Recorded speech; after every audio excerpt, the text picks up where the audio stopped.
5 minutos del Espíritu Santo. 4 de marzo.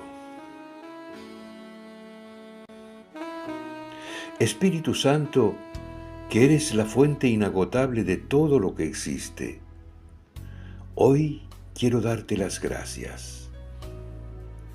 Gracias ante todo por la vida, por el fascinante misterio de existir, porque respiro, me muevo, corre sangre por mi cuerpo, mi corazón late, hay vida en mí. Gracias.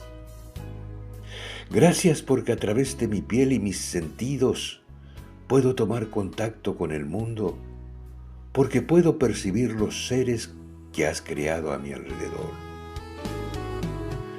Porque el aire roza mi piel, siento el calor y el frío, percibo el contacto con las cosas que toco. Gracias, porque mi pequeño mundo está repleto de pequeñas maravillas que no alcanzo a descubrir. Me rodeas y me envuelves con tu luz. Gracias, Espíritu Santo. Amén. Autor: Cardenal Víctor Manuel Fernández.